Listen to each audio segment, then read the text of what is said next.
Hello everybody, my name's Lisa, this is my corner. Welcome to paper cuts. I have quite a significant cut on my finger from paper, but I'm a total trooper, so I'm just going to work through the mild discomfort. So today I have got more adventures in Traveller's Company. I thought I would add to my little collection of bits and bobs and treat myself to a few bits. So I thought I would get, first of all, I would try out their Watercolor Notebook. So I think this is £4.50. I'll put the price here somewhere, but it's not super expensive. So this, there is no paper, there's no weight of the paper on it, but the paper feels nice. It's stiff. It's got a nice density to it. The surface is smooth, but I'll come to that later. So with that, I'm going to jump over to the testing zone. I have put it through its paces just to, familiarise myself with it and to give you an idea of how it performs. So I'll see you on the other side, back in a minute. So what I'm going to do is take the cobalt blue, going to start with a thicker consistency, good thick lump, and then sort of, so just about that, thickest it would go, lay it on nice and thick, and then dilute it along. I've taped off a little section here because I like taping things. It gives me enormous satisfaction. Here we go.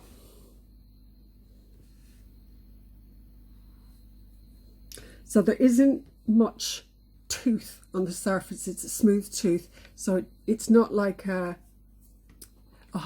cold pressed. Oh, you know what, don't trust me on that. It's not like the very textured surface of a watercolour paper that you would probably more familiar with. So I'm just going to add some more.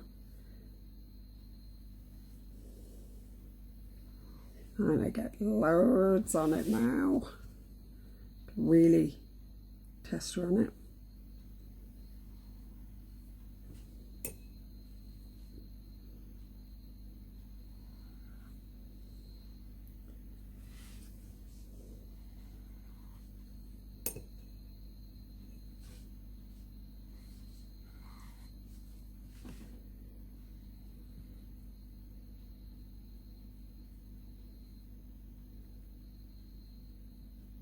Okay, so we shall come back to that in just a moment. Another little lab experiment, and this is the Traveller's Company sketching page. The edge is perforated on this as well. I don't think they are. So this is nice. This is nice. It's nice paper. Again, the edges are perforated. So what I'm going to do is I'm going to test run it with some Coptic type markers. They're not the actual Coptic ones. Now I just want to see if these bleed, how they interact with the paper. So watching carefully, boys and girls. Here we go.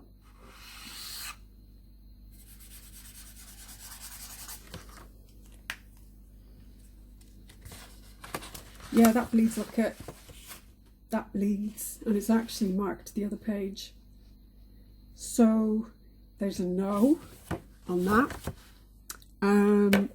Next thing I'm going to try is see how my, listen, I've fallen in love with these guys all over again. Please watch the other little clip comparing using these on some watercolour paper versus the sketchbook. So let's see how these look. So the effect I like with these is, if you're familiar with Raymond Briggs, you know that blurry, grainy look that you get off these. I know that, I think he used Derwent, but the Caran D'Ache give, I think, to my mind, similar effect.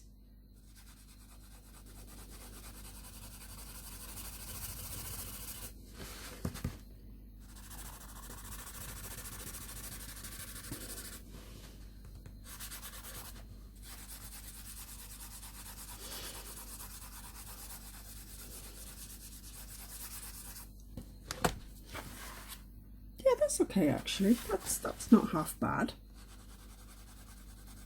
Not half bad. Let's see if it can handle any water. Now we're gonna put everything through its paces. Yep.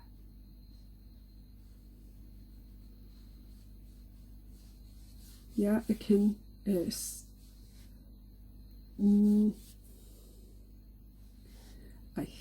Right. The water was kind of moving. Don't know how to describe it.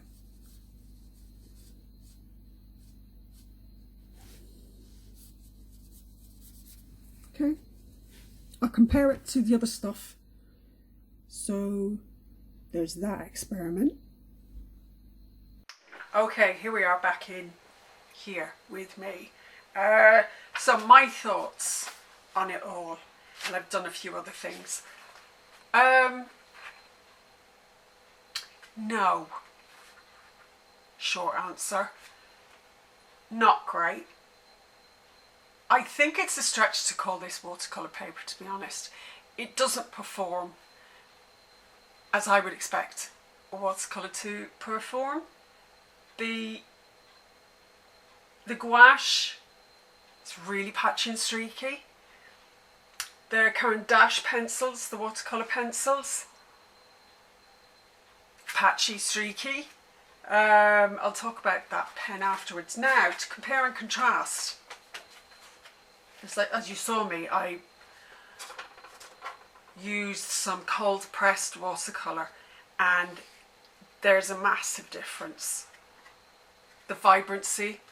Now listen, I have to admit something. I hadn't really used the Caran D'Ache watercolour pencils on proper watercolour paper. That's a shocking admission to make, but there you go. And in fact, I have completely fallen in love with them. The vibrancy, if we can just...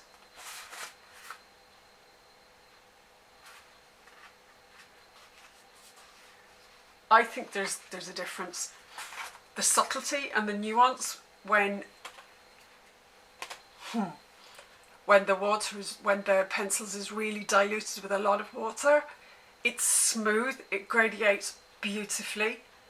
This doesn't really. There's a kind of the colour kind of sort of sits in a pool, a residue at the bottom there. And you know what? And the gouache, moving it across the paper was a bit of an effort. You're kind of like swishing it around. Whereas on the watercolour paper, it's smooth, there's no patchiness. It's easier to handle on proper watercolour paper. However, I wouldn't throw this out of the bath completely. A bath. I wouldn't throw this away. I wouldn't condemn it completely. The pencil works nicely. The Caran D'Ache pencil works nicely. It gives, again, that lovely grainy effect, the Raymond Briggs look as I call it. So that works nicely on that. No real differences. And I would use this if one was wandering about doing one's thing and you wanted to make a quick sketch, a very quick little piece, rather than lugging around a thick, a very thick, bulky, even a proper watercolour notebook, for instance. This is a watercolour hardback little thing that I do things in. Again, nice paper, it's got nice tooth, it's got a nice grippy surface on it, but that's quite big. That's more than my needs are. This, by contrast, is slim, it's easy to carry, and they've done this cute little thing where they've perforated the edges so you can watch it all fall apart now. Don't want to rip it. You can, I don't want to do that much to this. Yeah, peel her off, do a little postcard. Now the other things I used on this were an ink pen, a liquid ink Pilot sign pen, and yeah, it bled a little bit to be honest, but it pretty much held its own. And a 3D pencil, Tombow 3D pencil, that smudges quite nicely on there. So yeah, I think calling this watercolour paper is a bit of a stretch. Next on my list of things to talk about, this is the sketching notebook, and that's got nice, this is nice nice paper. I don't know if I've reviewed it in one of my other things. Anyway, what I wanted to do with this was again see whether the Caran D'Ache worked with it, and I wanted to try markers on it, you know, like the Coptic marker typey things. So unfortunately, here's what happened. So here's the marker, and it bled through quite a bit. In fact, it bled through onto the other page. So I know that I put a bit of pressure here at the top of this mark. So it came through quite a bit. I don't like that. I mean, it might not bother someone else, but I wasn't keen. I then used the Caran D'Ache aquarelle watercolour pens, used a bit of water on it, underwhelmed, to say, you know, just underwhelmed. Then I used the Tombow 3B pencil. Nice, smooth, looks good. And then I used the liquid ink, and that's actually quite nice. This paper isn't white. It is like an off-white creamy. It's not a blinding white. And I personally I like that in the moleskin, that effect, and I like it with the liquid ink here. So maybe that's what's putting off the colour of the watercolour. Perhaps that's what's not making it as vibrant as it should be. Anyway, okay, so there's those two. Next is the diary. Now, this is a grid, you know, I call this maths paper, because this is how these, like when I went to other countries back in the 80s, I went to a European country and I saw them using, is this graph paper for their everyday writing. I thought that was mad. Couldn't understand that. Anyway, it's a daily diary. It's a free diary, so it's not, you're not constricted. You've got a gap up here to put the hello. I do all my own stunts here. So it's got, you know, the week, the month, what day it is, and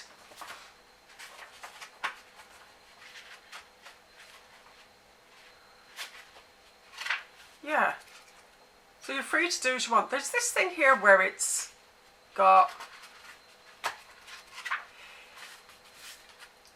this is 2 months worth.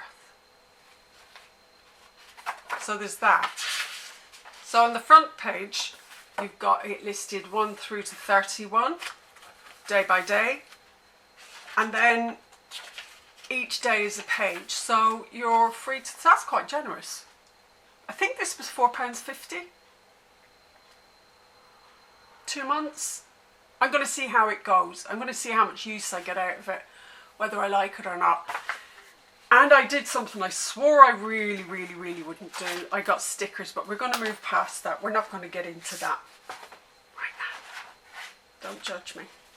Then the last thing I got was grid dot, just to see if I like it. It's nice paper. It's Midori. It's MD paper. Now, I went to find out what MD paper meant, and it seems to be that it's Japanese paper that has a nice, is a satisfying writing experience. Yeah, it is. It's lovely to write on. It's got nice weight. It's matte, but it's got a slightly glossy feel to it. Again, as I said in my other video, I do not like that light stuff. It's flimsy, it flies around under the nib. Don't like it. Won't be buying that again. So I'm test running the grid one. Now, okay, so my final purchase was this, which is the plastic sheet Underlay. It's a little grid, and you put it behind the paper, the sheet, thusly, and you use it as a guide for writing. And it gives you a nice neat finish, nice neat look to everything. Now, I didn't enjoy this, to say the least. I didn't enjoy it. I found it bulky. I found that with this underneath the sheet, the pen it changed how the paper worked with the nib of the pen. It distorts the lie of the, it just distorts everything. Here's a question. Right, here's my question. This is what I couldn't understand. Why doesn't it go the whole way across, either in this direction and in that direction? There's an overhang. I don't know whether I'm using this correctly. Now, I am absolutely, totally capable of missing the bleeding obvious, so I don't get that. There's dozens of these, and they come in all different themes, so I think people collect them, and some of them are very desirable. This one has got just random things on it, like Arthur Rimbaud and the Restaurant of Many Orders, lemon. I don't know. This isn't for me, to be honest. I'll hang on to it, and you know what? I actually had to go and dig this out from behind something, because I just sort of left it to one side and resigned myself to not really using it, which is a waste of, it was like £4.50. And, you know, so I watched down one of the rabbit holes that I very often fall with Japanese stationery. I watched a video of somebody who went into several traveller company shops in Tokyo, and there's one at Narita Airport as well.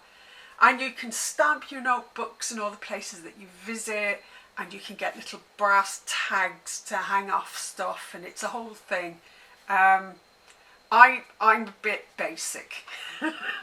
I am that basic person that I just like the paper, I like the system. I don't necessarily have to buy, need, or love all the doodads that go with it. So, but you know, if that's your gig, enjoy. Not for me, but I'll keep it. So anyway, that's the lot. I hope that's useful. I hope that you can get a better idea about, if you're really serious about using. I know people put tons of stuff in their notebooks, and if you're really serious about how your watercolor pictures or your gouaches turn out and look on the paper, then I hope this has helped you. I've enjoyed doing it, to be honest, because I've fallen back in love. And do you know what? How much I love Caran D'Ache? I don't even know. Hello, hang on, just a second. Here they are. I got a lovely big pack, and this afternoon I'm going to sit down and I'm going to give these a full workout. So, thank you for watching.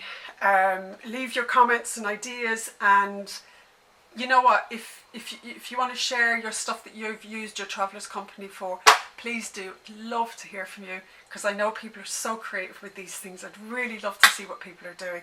So yeah, thanks for joining me, and have fun with paper. See you soon. Bye bye. Yeah, everybody's coming for their lunch.